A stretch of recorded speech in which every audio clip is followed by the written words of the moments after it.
Hey guys, what's going on? DIANE here, bringing you another video on 7 Deadly Sins Grand Cross.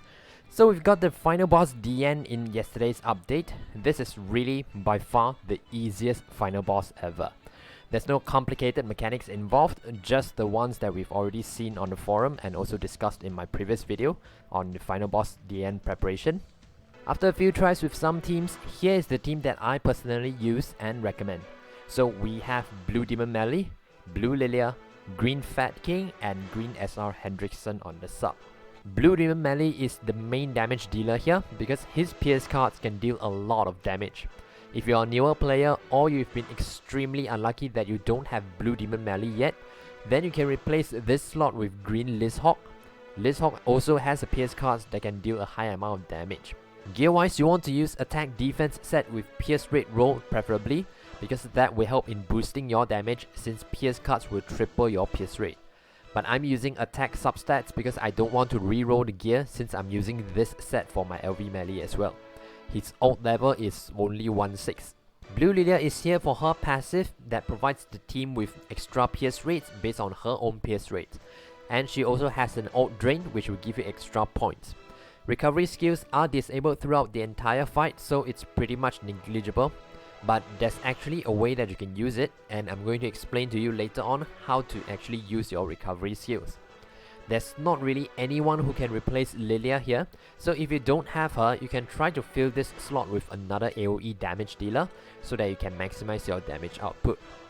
Gear wise, I'm using HP defense set with attack substats. Again, because I don't have a specific set for Lilia, this set is shared with other units, so I'm using attack substats. If you have Pierce rate substats, that will boost her own Pierce rate, which in turn gives your entire team more Pierce rate through her passive. Her ult level is 2/6. Third slot here, I'm using Green Fat King because based on a point system, you are able to get points from using charge skills.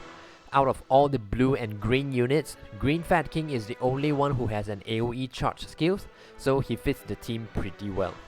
If you have Coin Shop Bun, the green nunchuck bun, already built up, you can use him as well, but in my test run with Coin Shop Bun, he's not really suitable. Number 1, he doesn't have a charge attack, so you lose out on the score. Number 2, his debuff skill is purely debuff, there's no damage for using the card. So if you are unlucky and you get a handful of his debuff cards, you lose out on a lot of damage. And since Final Boss DIANE will remove debuffs at the end of next turn, there really isn't much value in the debuff skill if it doesn't deal damage. So in terms of these two aspects, I believe Green Fat King is much better. Gear wise, I'm using HP defense set since I've already built this for my Blue King, so I just slap on it. And lastly, I have Green Hendrickson on the sub because his passive increases the team's Pierce rate by a maximum of 50%. You can also use Winehide on the sub, but his passive only increases the team's Pierce rate by a maximum of 40%, so that's why I opted for Hendrickson instead.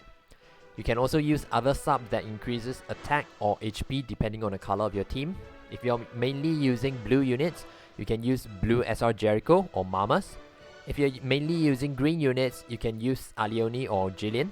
If you're using both, you can use Death Pierce or Blue SSR Jericho.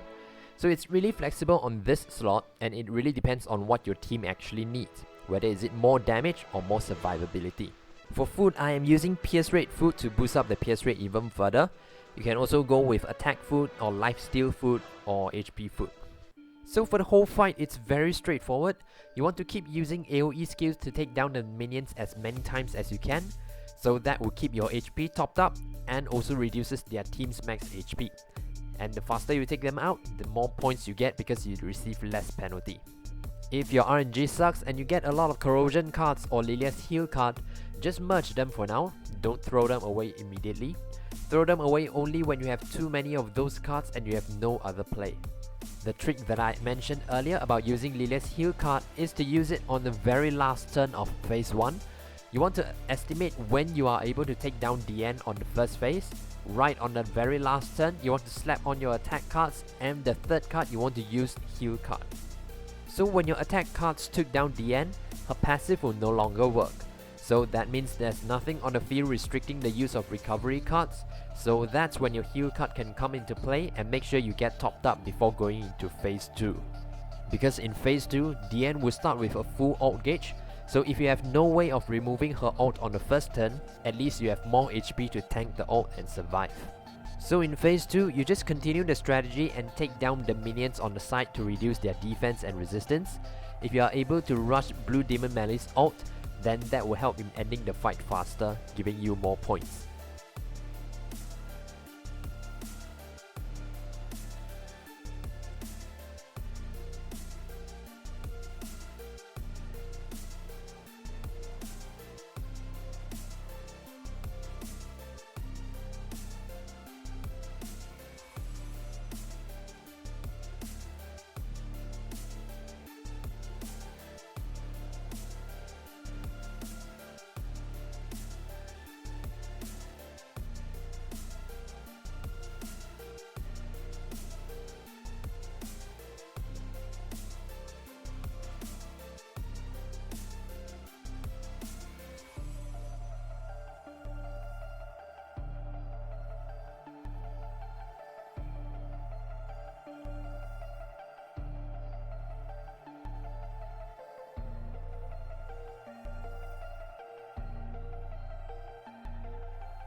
So that's the team and strategy I personally use and recommend for Final Boss DIANE.